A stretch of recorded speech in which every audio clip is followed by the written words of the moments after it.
Hello, I welcome you all in this presentation related with the subject fundamentals of surface engineering, and we are talking about the introduction aspects related with the surface engineering.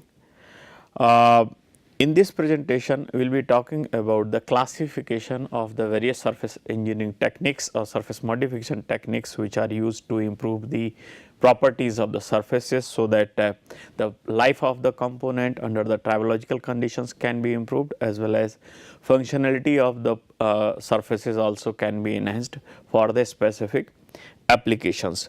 So, the need of classification actually arises or you can say the processes are classified primarily for 2-3 regions, like grouping of the processes based on the fundamental principles help us to have the easy understanding of particular process. So, if we classify the different processes based on the certain principles, then it will be easy to group, or it will be easy to understand that that a particular process belongs to which category. Second aspect is that whenever new process is developed, we will be able to put that process in a particular category as per the kind of approach or principle being used. The classification can be based on the number of aspects, like the basic approach, the kind of energy which is being used. So, if we have to group the surface modification processes for the which are used for improving the surface properties, there are two broad category of the approaches which are normally used. These are like whatever surface we have, we know that the surface having the surface irregularities and the 5 different zones. So, basically changes in at the surface or in some of these zones are made for improving the surface properties or improving the functionality or ability of the surface to perform a particular kind of function. So, basically the one aspect is that some change is made at the surface or near surface layer, and the second aspect related with the second approach in the surface modification belongs to another category, where the surface which is not able to perform the required function, on that surface we try to build up or develop a layer of suitable material which can actually perform or result in the properties which are expected. So, in this case one layer is developed onto the surface of the substrate. So, here layer, it can be layer in form of like very thin films less than 1 micrometer, or it can be coating which is not we say like 10 to 500 600 micrometers, or it can be cladding all as well, which are quite thicker like 1 mm 2 mm thick claddings are also developed. However, the functions may be significantly different. Harder is the material which is being coated, lesser will be the thickness. Like PVD, CVD coatings are made in very small thicknesses like 1 to 5 micrometer, while softer materials like nickel, chromium or tungsten or cobalt based systems, like they are developed in form of the coatings of like say 200 to 500 micrometer, and then further softer materials like stainless steel, austenitic stainless steel, martensitic stainless steels, which are developed for much greater thicknesses in form of the claddings to enhance the surface properties. So, basically these are the two broad approaches which are used in surface modification, like one where changes are made at the surface and subsurface region using the various principles, and the second one where one layer is developed at the surface, so that the required set of the properties can be realized at the surface, which will help to improve the tribological life of the component, as well as these coatings and films are also sometimes used to increase the functionality or capability of the surface to perform particular kind of function. Now, as far as the first category of the approach, means first type of approach is concerned, where the changes are brought in at the surface and near surface layers. Again, there are two broad categories in this approach, where the surface or near surface layers will be altered. So, for this approach, again there are two broad categories. These broad categories include like it includes changing the structure of the near surface layers.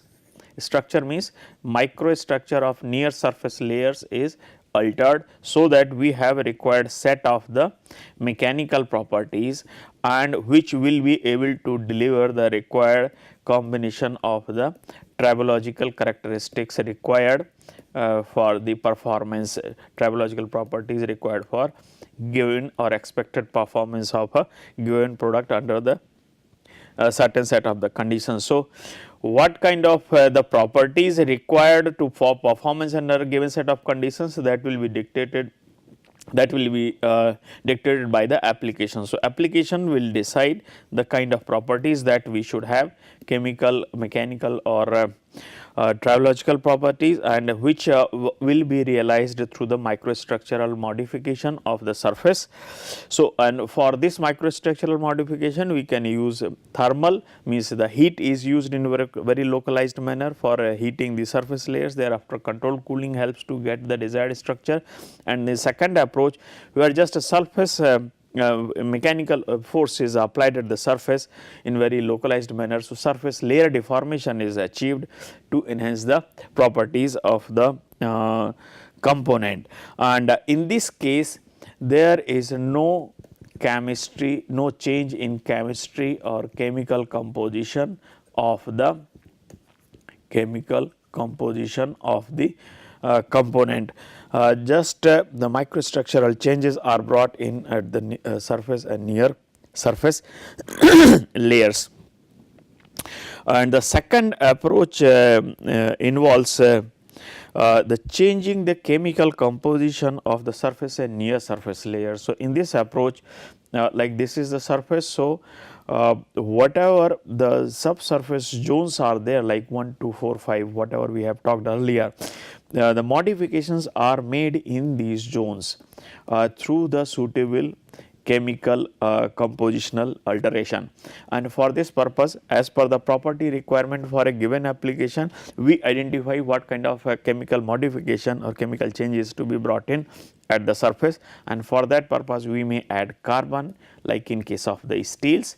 We may add carbon, we may add nitrogen, we may add vanadium, or we may add aluminum. So, accordingly the process will be termed as like carburizing, nitriding, vanadizing or aluminizing, or some like combination of the carbon and nitrogen both are also added, like in case of the cyaniding process. So, this is the another approach where the compositional modification of the surface and near surface layers is carried out to achieve the desired microstructure.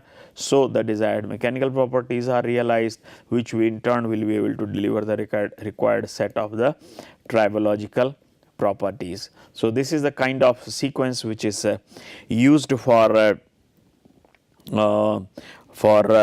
realizing the properties through this approach, where compositional modification of the surface and near surface layers is carried out. So, another category of the approach of the surface modification is where developing a layer or film or the coating, or it can be cladding also if it is very thick. So, a layer of the suitable material which can be similar or dissimilar from the substrate. Normally, the substrate is of the low quality material which is not able to offer the required set of the properties, and this also helps in bringing the cost of the component down, but only the functionality improvement or property improvement at the surface is required, so that expected performance of the component under the tribological conditions can be realized.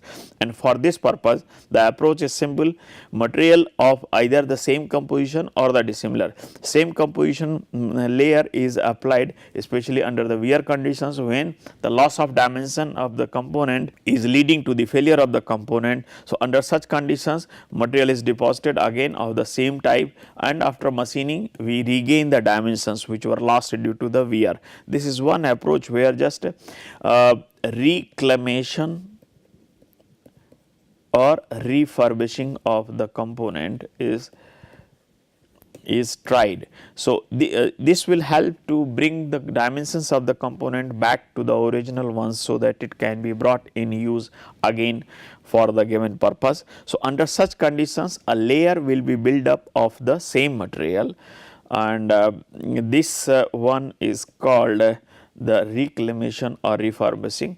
Normally in this case, the weld surfacing or the welding based methods are used for building up of the layer of the material of the same material. In another case, when the different set of the material is used, like the low quality material, for example, most of the components made of the simple carbon steels or mild steel, if they are able to carry the load, that is fine of the surface, but the component is designed in light of the mechanical properties so that it can take the service load, but if the surfaces are not that good enough to carry out the service under the given set of the conditions because of the accelerated wear conditions for the given material of the substrate, then in this case material of some other material which is having the required set of the properties is applied in form of the layer or the coatings. So, the different material, a layer of the different material is applied in this approach. For example, simple carbon steel or mild steel component is applied with the layer of the austenitic stainless steel or the stainless steel as per the requirement martensitic stainless steel, so that it can offer the required corrosion resistance. And martensitic stainless steel is used when not just the corrosion resistance is required, but also good combination of the hardness is needed.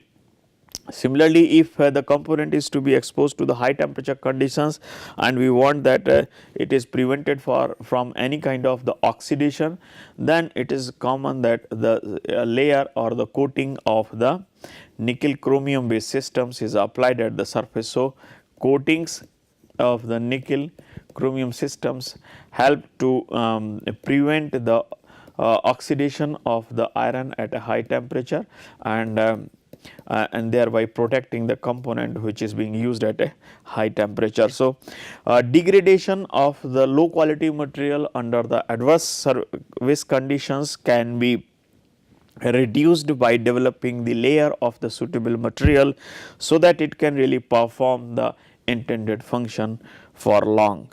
So, that is how the tribological life of the component can be improved by developing a layer of film or the coating. The similar to this one is an example of like tungsten carbide based tools are coated with the CBN or chemical vapor deposition coatings like titanium nitride, titanium carbide coatings are applied. So, because of the very good resistance to the adhesive wear and abrasive wear of these coatings like TIC or the TIN coatings developed onto the surface of tungsten carbide cobalt based tools. So, these coatings will actually be reducing the material loss from the tool during the machining conditions, and such kind of coatings are developed through the approaches like chemical vapor deposition process. So, these coatings are actually very thin. So, this is another example where in the performance of a given component is enhanced in terms of the life of the component by developing a layer or the coating or film of the suitable material, so that it can sustain the conditions. working conditions for long, and the life of the component can be enhanced. Now, apart from these two broad categories where the changes are brought in at the surface, changes in properties of surface where no change in composition. This is one category, and the second category here is the change in properties by the compositional modification, and the third one is here where layer is built up. So, as far as the first one where the no change in the composition is made, just the change in properties are achieved through the structural modification. Again, this kind of the processes which fall in this category where in just change in the structure is achieved for required improvement in properties. There are two broad categories. One is so means this category of the processes can be grouped under the two headings. One is where mechanical methods are applied, and second where thermal methods are applied. In the mechanical method, the methods are like the burnishing, short pinning and contour rolling, and in the thermal methods there is like the laser hardening, electron beam hardening, plasma hardening, and so the flame hardening. So, these are the hardening methods where the heat is used, and in the mechanical methods localized plastic deformation through the application of suitable stresses is realized. So, how does it work, that in brief I will explain here. Like the surface whose properties are to be improved, then what we will be doing through the suitable means like burnishing or short pinning or contour rolling, near surface layers are plastically deformed so that the work hardening takes place, and whenever there is work hardening, improvement or increase in the hardness of the material takes place, and which in turn develops which in turn increases the resistance to the wear resistance under the adhesive and abrasive conditions. So, resistance to adhesion and abrasion conditions. The second one, this kind of the techniques also help in increasing the residual stresses of compressive type. So, development of the residual compressive stresses. So, a combination of the increase in hardness and the development of the residual compressive stresses, this combination actually improves the mechanical performance as well as the wear resistance of the material. In this case, as such, there is no chemical change in the material. However, the different materials behave differently because of the different work hardening behavior. For example, a simple carbon steel may show this kind of the change in the stress strain, the sigma, and this is the stress and this is a strain, and another material may show the work hardening behavior like this, where say this is the kind of the plastic zone, and in the plastic zone it shows the work hardening. So, here work hardening is taking place at very low, at comparatively lower rate than in another case. So, the different materials will be experiencing the different work hardening rates. For example, ASS work hardens very rapidly as compared to the simple mild steel. So, whenever the mechanical methods are applied, few metals show very good response to the improvement properties as compared to the others. So, if we compare ASS or aluminum under the identical conditions of the surface deformation, we will find more improvement in the properties in case of the ASS as compared to that of the aluminum, and that is attributed to the low work hardening tendency of the aluminum as compared to the austenitic stainless steel. Austenitic stainless steel shows the very good work hardening tendency, and that is why it results in very good improvement in the properties after these approaches. So, burnishing, shot peening and the contour rolling, these are the 3 mechanical methods which are used for improving the properties of the component. Depending upon the type of metal and its work hardening behavior, there can be different extent of the improvement in properties of the component subjected to the improvement properties through the mechanical methods. Another category is the thermal methods, and in thermal methods what is done, basically the very localized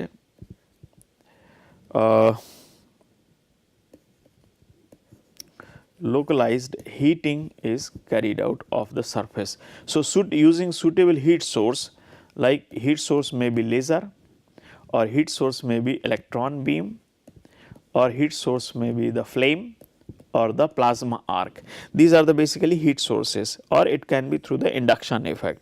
So, electron beam, laser or the plasma or TIG arc. In all these cases very localized heat sources are applied. So, near surface layers get austenitized,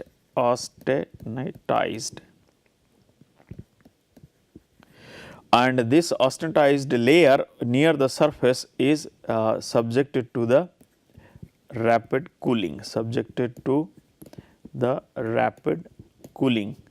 and this rapid cooling results in the, wherever austenitization has taken place, that will be subjected to the martensitic transformation. And this kind of transformation will be leading to the improvement in the hardness of the material. So, depending upon the area being covered, depending upon the energy density associated with the particular heat source, we will be finding the different depths which will be different depths where improvement will be experienced.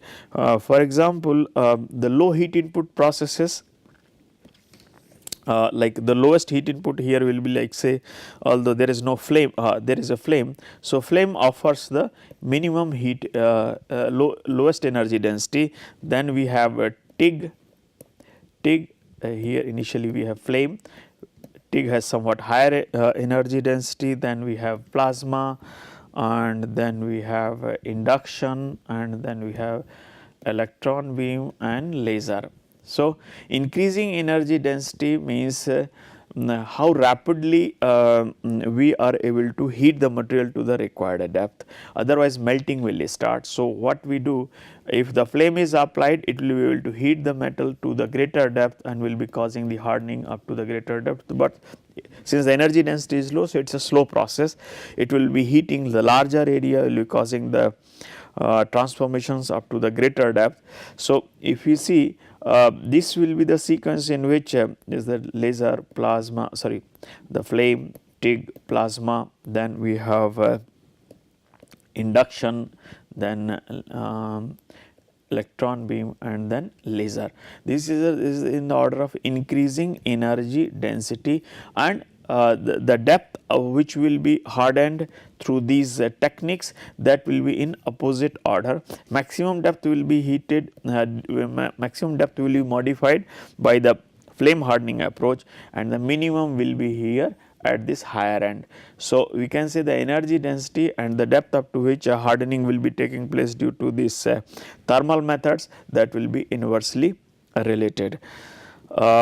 So, this is about the approach, and as I have said, since the method is based on the austenitic transformation due to the heating followed by the martensite formation. So, this kind of transformations invariably takes place in case of the steels. So, steels of low carbon steel are not subjected to the significant change in properties through the martensite transformation. So, these are good for medium or high carbon steels.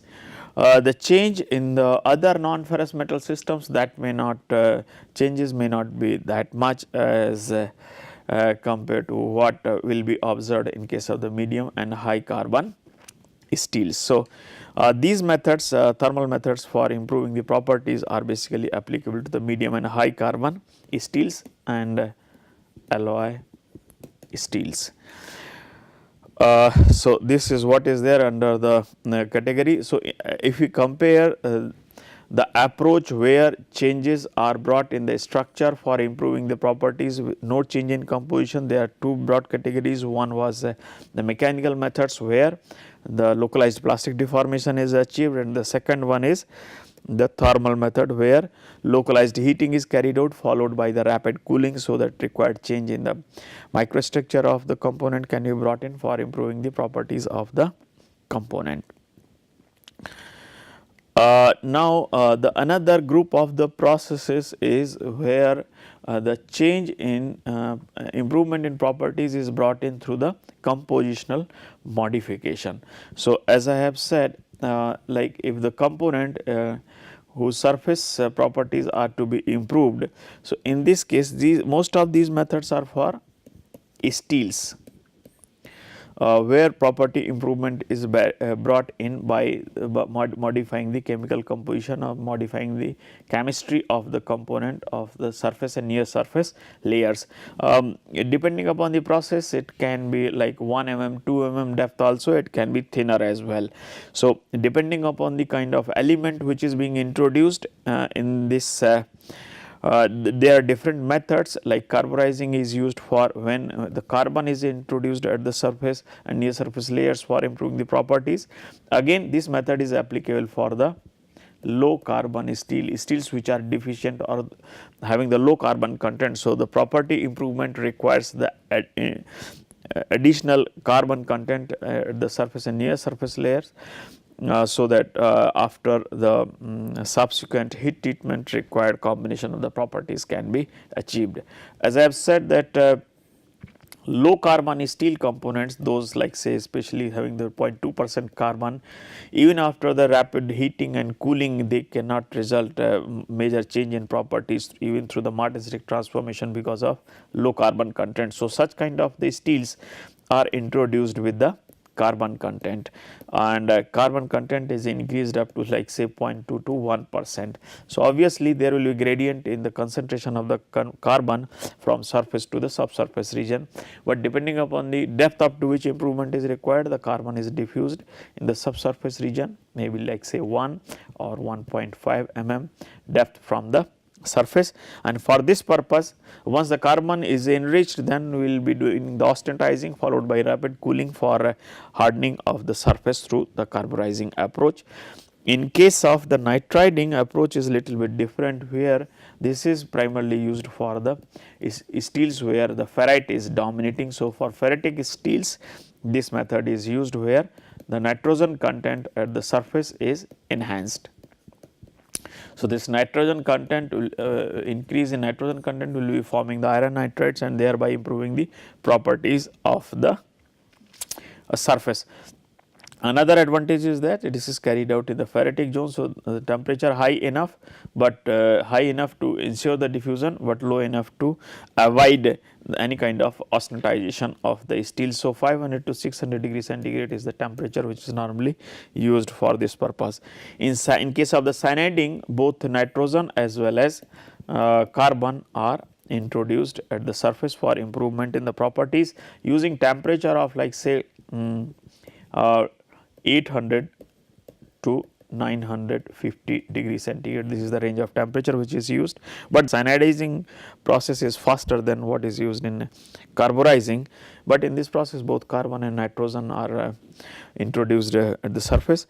Similarly, in case of boronizing, boron is introduced in the steel for improving the hardness and wear resistance of the component, and vanadizing, in case of the vanadizing, vanadium is introduced in the surface of the steels, and these steels are like they are good carbide and nitride formers. So, whenever these are introduced, they will be like boron carbide or boron nitrides and the vanadium carbide. So, their carbides and nitrides are hard and stable. That is why whenever these are introduced in the steels, they will be reacting with the carbon and nitrogen to form their carbides and nitrides for improving the properties of the steel. Now, we will summarize this presentation.